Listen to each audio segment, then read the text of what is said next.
بسم اللہ الرحمن الرحیم۔ بسم اللہ الرحمن الرحیم۔ السلام علیکم ورحمۃ اللہ وبرکاتہ۔ عزیز طلبہ، آج التبیان فی علوم القرآن کا سبق نمبر 159 ہے، اور اس سبق کے اندر ہم مشہور انشا پرداز ابن المقفع کا واقعہ جو ہے اس کا بیان، اور اس کے ساتھ قرآن و حدیث کے درمیان موازنے کی صورت میں کس میں زیادہ فصاحت پائی جا رہی ہے اس کی تفصیل پڑھیں گے۔ عزیز طلبہ، ابن المقفع یہ مشہور انشا پرداز ہیں۔ انہوں نے ایک دفعہ جو ہے وہ قرآن کا مقابلہ کرنے کا ارادہ کیا، تو انہوں نے جو ہے ایک بچے کو یہ آیت تلاوت کرتے ہوئے سن لیا، وَقِيلَ يَا أَرْضُ ابْلَعِي مَاءَكِ وَيَا سَمَاءُ أَقْلِعِي وَغِيضَ الْمَاءُ وَقُضِيَ الْأَمْرُ وَاسْتَوَتْ عَلَى الْجُودِيِّ وَقِيلَ بُعْدًا لِلْقَوْمِ الظَّالِمِينَ۔ اور حکم ہو گیا کہ اے زمین اپنا پانی نگل جا، اور اے آسمان تھم جا، اور پانی گھٹ گیا، اور قصہ ختم ہوا، اور کشتی جودی پر آ ٹھہری، اور کہہ دیا گیا کہ کافر لوگ رحمت سے دور ہیں۔ اس آیت کا سننا تھا تو اس نے اپنا قلم توڑ ڈالا، اور جن صفحات میں وہ معارضے کے متعلق لکھنا شروع کر رہا تھا وہ صفحات ہی اس نے پھاڑ ڈالے، اور کہا کہ خدا کی قسم یہ کسی انسان کے بس کی بات نہیں ہے، اور جو اس نے جمع کی تھی تحریر اس کو ریزہ ریزہ کر دیا۔ اس طرح ایک بلیغ اور عظیم ادیب جو تھا، اس کی جو ہے وہ قرآن کی ایک سورت کا مقابلے کا سوچنے کے بعد وہ اپنے عزم سے رک گیا، کیونکہ اس کو جو ہے قرآن کا حسن جو ہے اس کا راز اس نے حاصل کر لیا جب اس نے یہ آیت سنی۔ تو اس وجہ سے اس کو بھی اسی جو ہے وہ بہترین اختصار اور غیر معمولی فصاحت کی جو تیسری وجہ ہے اعجاز کی، اسی کے تحت مصنف نے اس کو بھی ذکر کیا ہے کہ کیسے ایک عظیم اور بلیغ ادیب جو ہے وہ قرآن کے معارضے سے اور مقابلے سے رک گیا جب اس نے آیت مبارکہ کو سنا، کہ کتنے اختصار کے ساتھ، کتنی فصاحت کے ساتھ اللہ تعالیٰ نے اس واقعے کو بیان کیا اس آیت میں۔ قرآن کے اسلوب میں فصاحت و اختصار جو ہے اس کی طرف آپ نظر کریں، اور پھر اس کا موازنہ کسی عربی شخص کے بیان کردہ سب سے حسین اسلوب کے ساتھ کریں، اور وہ سب سے حسین اسلوب کس کا ہے؟ آپ صلی اللہ علیہ وسلم کا ہے، جو کہ سید المرسلین ہیں۔ زیادہ فصیح کلام جو ہے اور زیادہ فصیح اسلوب جو ہے وہ آپ صلی اللہ علیہ وسلم کا ہے، جس کی فصاحت و بلاغت کا اعتراف دشمنوں نے کیا ہے اپنوں سے پہلے۔ تو قرآن و حدیث کے درمیان جب آپ موازنہ کریں تو آسمان و زمین کا فرق آپ کو محسوس ہوگا۔ قرآن و حدیث کے درمیان قرآن کی بلاغت، اس کے اندر تر و تازگی، اس کی نورانیت جو ہے وہ اعلیٰ درجے پر ہے، اور اس کا اعجاز اور بیان جو ہے وہ بلند مقام پر فائز ہے۔ مثال کے طور پر جنت میں ملنے والی جو نعمتیں ہیں اس کا ارشاد آپ صلی اللہ علیہ وسلم کے فرمان میں ہے، فیہا ما لا عین رأت ولا اذن سمعت ولا خطر علی قلب بشر۔ اس میں کچھ ایسی نعمتیں ہیں جو کسی نے آنکھ نے دیکھی ہے، نہ کسی کان نے ان کے بارے میں سنا، اور نہ کسی دل میں اس کا خیال گزرا ہے۔ اب یہ جو الفاظ ہیں ان کا جو حسن ہے، اس کے باوجود آپ اللہ تعالیٰ نے جو جنت کی نعمتوں کا ذکر کیا اس کو ذرا دیکھیں، وَفِيهَا مَا تَشْتَهِيهِ الْأَنفُسُ وَتَلَذُّ الْأَعْيُنُ، اور وہ چیزیں وہاں ملیں گی جن کو جی چاہے گا اور جن سے آنکھوں کو لذت حاصل ہوگی۔ فَلَا تَعْلَمُ نَفْسٌ مَا أُخْفِيَ لَهُم مِّن قُرَّةِ أَعْيُنٍ، کسی شخص کو خبر نہیں جو آنکھوں کی ٹھنڈک کا سامان ایسے لوگوں کے لیے خزانہ غیب میں موجود ہے۔ اب یہ جو ارشاد ہے اللہ تبارک و تعالیٰ کا، یہ وزن میں بالکل برابر ہے، ترکیب میں یہ بالکل حسن ہے، اس کے اندر حسن پایا جا رہا ہے، لفظ میں جو ہے وہ اس کے الفاظ بڑے شیرین ہیں، عبارت اس کی بڑی فصیح تر ہے، اور حروف بھی بہت ہی کم ہیں، کم حروف کا استعمال کیا اللہ تبارک و تعالیٰ نے۔ اور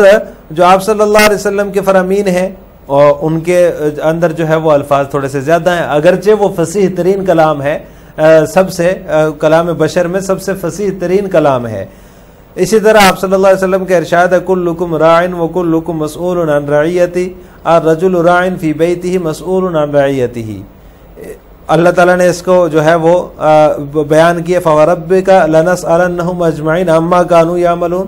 اب دیکھیں کس میں جو ہے وہ اختصار کے باوجود غیر معمولی فصاحت پائی جا رہی ہے۔ تو یہ قرآن کریم جو ہے وہ ایک غیر معمولی فصاحت کا حامل ہے اختصار کے باوجود۔ یہ اعجاز قرآن کی تیسری وجہ کی مزید وضاحت ہے، ان مثالوں کے ذریعے سے مصنف نے اس کی وضاحت کی ہے۔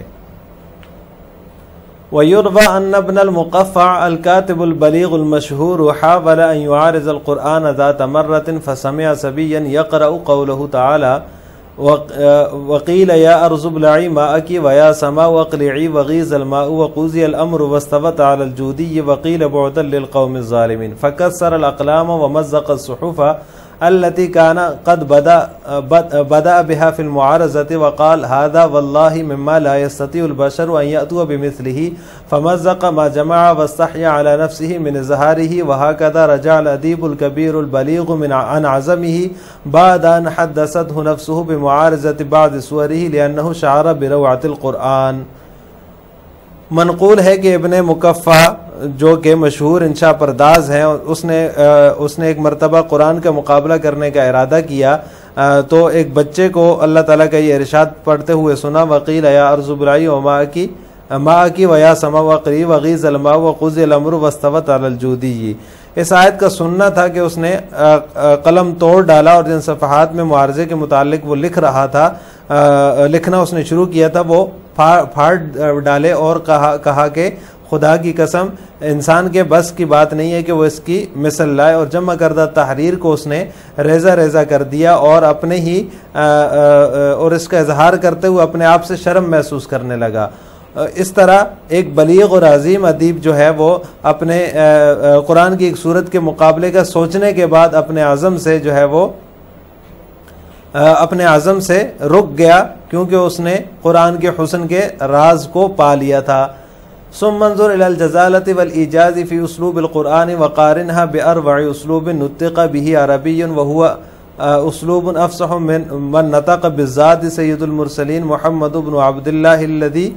شهد ببلاغته وفصاحته أعداؤه قبل أنصاره قارن بين القرآن والسنة النبوية تجد الفرق شاسعا والبون بعيدا كفرق ما بين السماء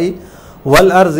فبلاغة القرآن ونظارته وإشراقته في أعلى طبقات الإحسان وأرفع درجات الإعجاز والبيان۔ تأمل قوله صلى الله عليه وسلم في صفة الجنة وما فيها من نعيم وخلود فيها ما لا عين رأت ولا أذن سمعت ولا خطر على قلب بشر الحديث، وقارن بين هذه الألفاظ على روعتها وبين قوله تعالى في وصف نعيم أهل الجنة وفيما تشتهيه الأنفس وتلذ الأعين، وقوله تعالى فلا تعلم نفس ما أخفي لهم من قرة أعين، فهذا أعدل وزنا وأحسن تركيبا وأعذب لفظا وأجزل عبارة وأقل حروفا۔ مصنف فرماتے ہیں ثم انظر الى الجزالة والإيجاز، پھر آپ قرآن کے اسلوب میں فصاحت و اختصار کی طرف نظر کریں اور اس کا موازنہ کسی عربی شخص کے بیان کردہ سب سے حسین اسلوب کے ساتھ کریں، اور وہ اس کے بولی کے بولنے والوں میں سے سب سے زیادہ فصیح سید المرسلین محمد بن عبداللہ صلی اللہ علیہ وسلم کا اسلوب ہے، جس کی فصاحت و بلاغت کا اعتراف اس کے ہم نواؤں سے پہلے اس کے دشمنوں نے کیا ہے۔ قارن بین القرآن و سنت النبویہ، آپ قرآن و حدیث کے درمیان موازنہ کریں تو آپ آسمان و زمین کے مابین فرق کی طرح زبردست فرق اور بونے بعید پائیں گے۔ قرآن کی جو بلاغت ہے، تر و تازگی ہے، اور اس کی جو تر و تازگی اور نورانیت حسن کا جو اعلیٰ درجہ ہے، اور اس طرح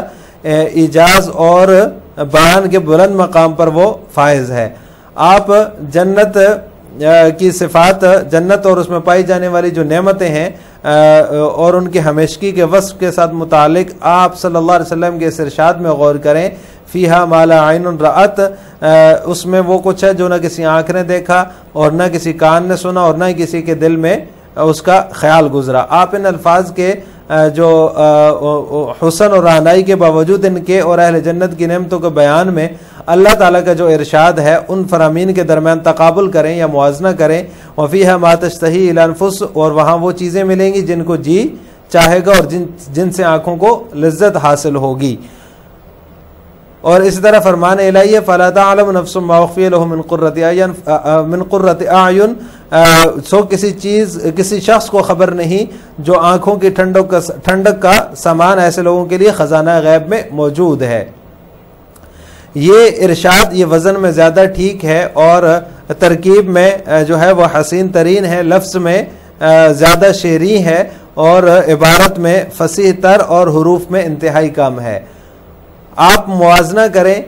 ووازن بین قولہ صلی اللہ علیہ وسلم کلکم راع وکلکم مسئول عن رعیتہ الرجل راع فی بیتہ ومسئول عن رعیتہ الحدیث وبین قولہ تعالی فوربک لنسألنہم اجمعین اما كانوا یعملون وقولہ تعالی وقولہ فلنسألن الذین ارسل الیہم ولنسألن المرسلین۔ آپ جو ہے وہ ان فرامین کے درمیان بھی موازنہ کر لیں کہ آپ صلی اللہ علیہ وسلم کا ارشاد ہے کہ ہر شخص ایک نگہبان ہے اور ہر ایک سے اس کی رعیت کے بارے میں پوچھا جائے گا۔ آدمی اپنے گھر کا نگہبان ہے اور اس سے اس کی رعیت کے بارے میں پوچھا جائے گا۔ اور اللہ تعالیٰ کا ارشاد ہے فوربک لنسألنہم اجمعین، سو آپ کے پروردگار کی قسم ہم ان سب سے ان کے اعمال کے ضرور باز پرس کریں گے۔ اور اللہ تعالیٰ کا ارشاد ہے فلنسألن الذین ارسل الیہم، پھر ہم ان لوگوں سے ضرور پوچھیں گے جن کے پاس پیغمبر بھیجے گئے تھے اور ہم پیغمبروں سے ضرور پوچھیں گے۔